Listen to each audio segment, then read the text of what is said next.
Chapter 12. Relativity. Have you ever noticed that animals can't eat everything we can? Mean asked. Let's look at cows and buffaloes. They are coded to eat only grass and a few select weeds.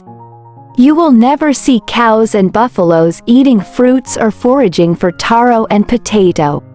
Some animals' dietary needs are unique. All their life, they have never eaten anything other than what they are allowed to eat. For instance, there is a kind of bear on your planet. A cute black and white bear, instantly adored and loved by everyone who sees it. But it's only allowed to eat hard bamboo bark and sharp bamboo leaves. While eating, it has to painstakingly peel off the outer stalk of the green bamboo branch. Actually, it can eat other things, but it prefers bamboo. This phenomenon shows that it's been programmed to do that by someone. This someone, who is that person? I wondered. He's the one whom you are going to meet on your journey soon. Mean said, and the thought started to worry me a bit. In fact, describing that person's identity can't be done in a few words, and even words can only define a small part of him. Mean tried to explain more, but what he said confused me even more. Never mind, you will meet someone soon who can explain this better than I can, he said, while picking some fruits from the tray. Now, let's go back to the matter that I've been holding off since we met this afternoon. It's actually about the mission that I've been assigned to complete. I apologize if I couldn't explain it well enough or if I've made any mistakes. Frankly speaking, this is my first assignment. Mean started his introduction. What is it about? I already forgot. I asked. We had started to talk about the parallel worlds, and why they exist, he said. Oh, right, I remembered now. I will try my best to translate my thoughts into words. I have to admit that I'm not very used to this. With the soul language, which is used most commonly here, I would just need to intend that you understand what I want you to know, and you would receive all the information immediately. Mean explained, everything in the universe is in a relative form within the rules of space and time. Relativity means that one thing can exist only if the other thing exists as well. When there is that something, there's also this other something, too. In other words, if that something does not exist, then the other something can't exist either. He continued. Oh no, your introduction to the topic already confuses me. Can you try explaining it in an easier way? I think my brain isn't good enough for this type of things. I said. I will give you an example. Mean continued.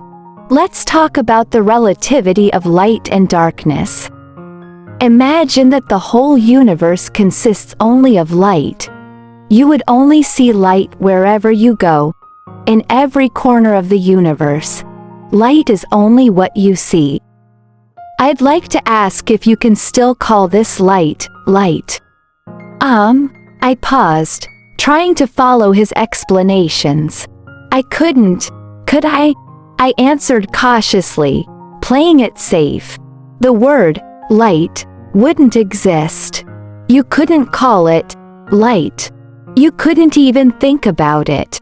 You wouldn't be able to define its quality. You wouldn't even recognize it, as if it had never existed. Mean went on, but it's there, as long as it appears in front of us. I protested. Yes, that's right. It's there, but you would not call it light. You wouldn't call it anything at all, which means it does not exist, he replied. Why is that so? I wondered. Because there is no darkness to contrast it. So, we cannot call light, light, Mean said with a smile. This relativity appears in everything, in every process under the realm of the universe. When that happens, there is a process that follows, which we call the in-between. This process causes distance, and it has a beginning and an end, which we refer to as space, and then it is logically followed by time, he added. Therefore, within the universe, there is always a beginning, existence, constant change, an end, and an endless resumption of this process.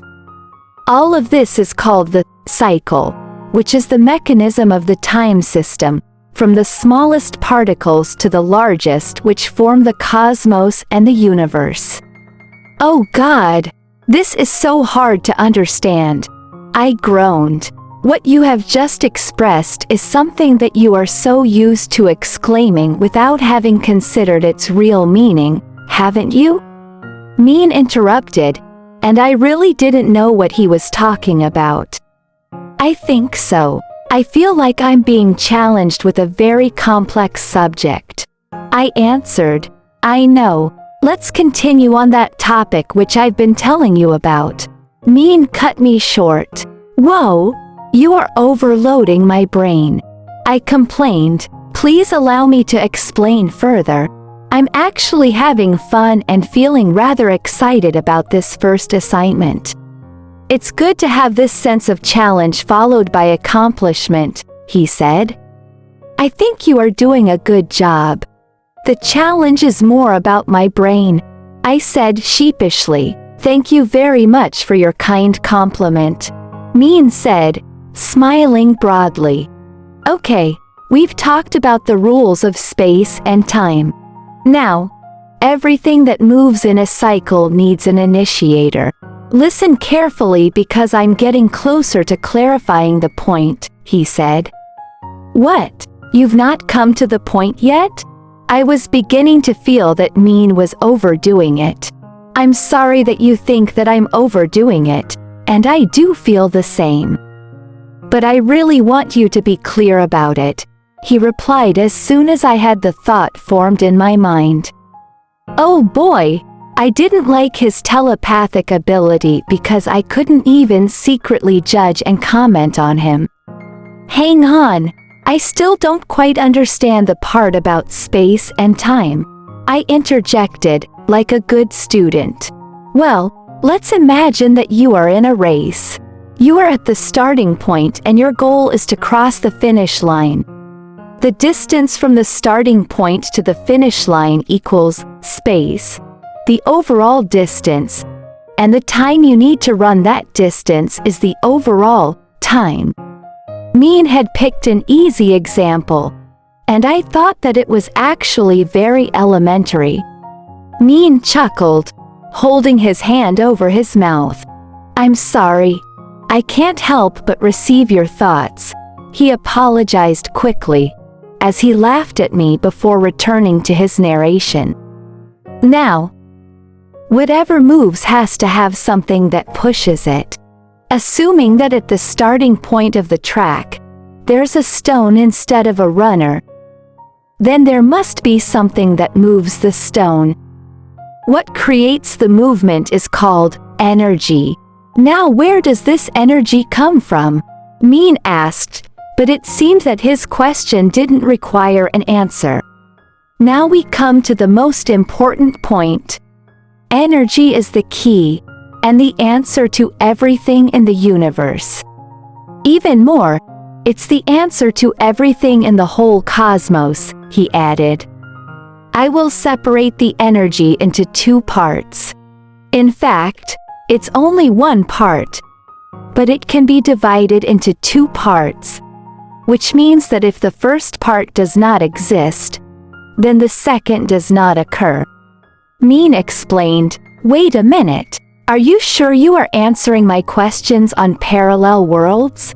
I asked. I'm positive, but I'd like to explain the initial part first so that you can see the whole picture, he answered.